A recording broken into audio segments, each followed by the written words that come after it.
안녕하십니까. 한반도 안보전략연구원 이사장 송공선입니다. 오늘은 중국 노골적으로 북한을 배척한다는 주제를 가지고 방송을 시작하겠습니다.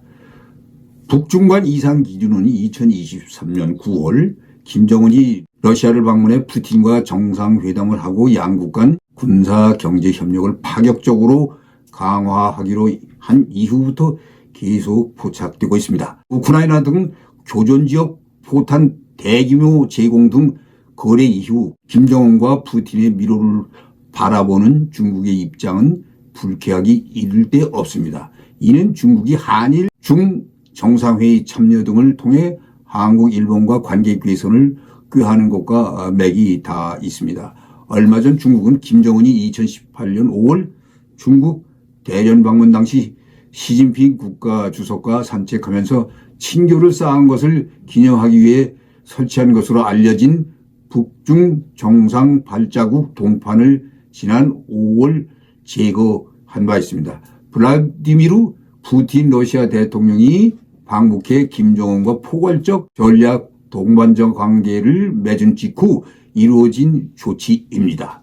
북한 해외 공관의 주요 업무 중 하나인 불법 밀수, 현금 및 사치품 조달, 각종 첩보 수집 같은 움직임이 러시아를 통해 더 활발해질 수 있다는 얘기가 들려오고 있습니다. 이를 예측한 중국은 얼마 전 북한 러시아가 가까워지는 것을 불쾌하게 여겨 북한의 주요 보리수단 중 하나인 자국 내 북한 노동자를 모두 귀국시킬 것을 요구하기도 했습니다. 정전협정 체결 71주년을 맞아 평양체육관 광장에서 진행한 6.25 전쟁 상징 종대행진 행사에 왕야준 북한 주재 중국 대사가 참석하지 않은 것도 이례적인 일입니다.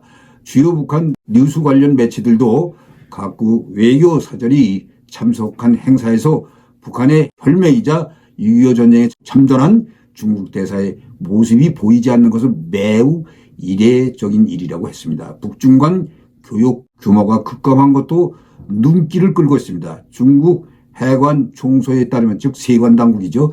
북한이 올해 상반기 중국으로부터 수입한 쌀은 571만 3천 달러 약 80억 원 규모로 지난해 같은 기간 5,339만 2천 달러 약 739억 원의 10분의 1 수준이라고 미국의 소리가 보도하기도 했습니다.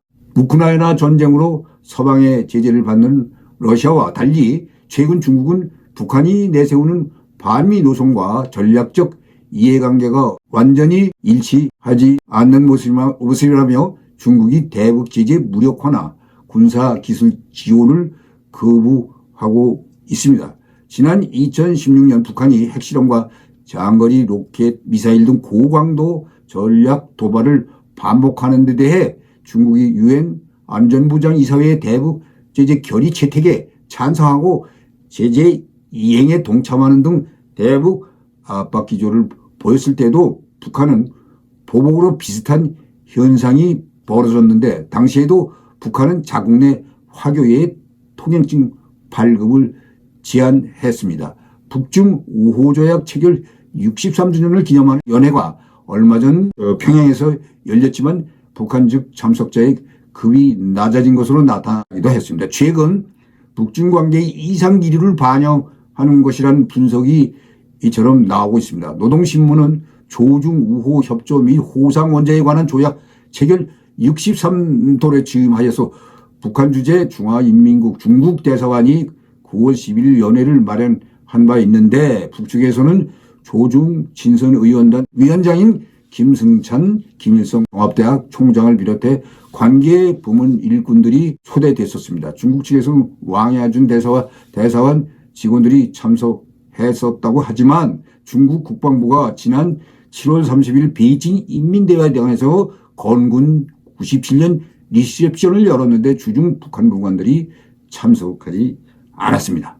지난해의 경우 북측에서 한국의 국회 부의장격인 광윤석 최고인민회의 상임위원장, 부위원장을 비롯해 외교 관련 주요 간부들이 참석했던 것에 비하면 올해 참석 인사들의 급인력 규모가 낮아진 것으로 추정되어 양측 관계가 심상치 않아 보입니다. 최근 북한이 러시아와 군사 동맹에 준하는 의약을 맺으면서 긴밀해지는 것에 반해서 중국은 거리두기를 하는 모습으로 양국 간 냉각기가 접어든 것으로 보여집니다.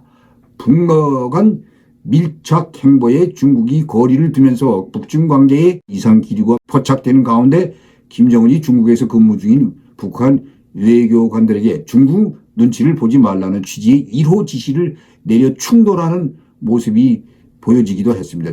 즉 최근 주중 북한 공간에 중국 눈치 볼 것 없다는 김정은의 지시가 당긴 포치 즉 공지가 내려왔다면서 현재에선 당분간 북중 갈등의 골이 깊어지는 것 아니냐는 해석까지 있다고 평가가 나오고 있습니다. 북한은 최근 반사회주의 비사회주의적인 요소 판단을 위해 중국 한국을 겨냥 반동 사상 문화 배격법, 청년 교양 보장법, 평양 문화어 보호법을 제정 억제하고 있습니다. 북한 내부적으로 중국과 민간 외교 역할을 담당해온 화교에 대한 통제를 강화하는 동향이 나타나고 최근 북한 당국이 화교 거주지 이탈을 제한하면서 북한 주민의 화교 가정 출입도 단속하고 있다고 합니다. 북한 내에서 통용되는 위안화 결제도 일부 막혔다고 합니다. 기존에는 평양 시내 시장에서 위안화 결제가 가능했으나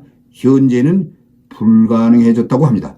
통일부가 지난 2월에 발행한 북한 경제 사회 실태 보고서에 따르면 2016년부터 2020년 장마당에서 유통된 화폐 중 위안화가 차지한 비율은 68.4%, 북한 원화 25.7%의 2배를 넘어선 바 있었습니다.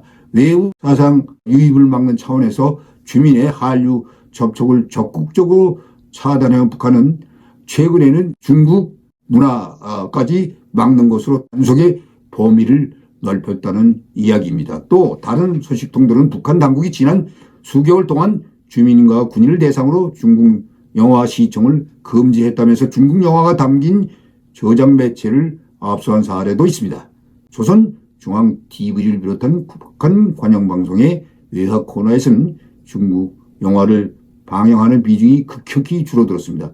이는 지난달 푸틴의 방북 전후로 구소련 당시 제작된 러시아 영화를 집중적으로 방영됐과는 대비되는 것입니다. 중국은 우크라이나 전 이후 북러 관계가 지나치게 러시아로 경사된 것을 경계하는 것으로 북한의 경우 중국의 도움 없이는 생존이 어렵다는 한계가 있습니다. 시청해 주셔서 감사합니다.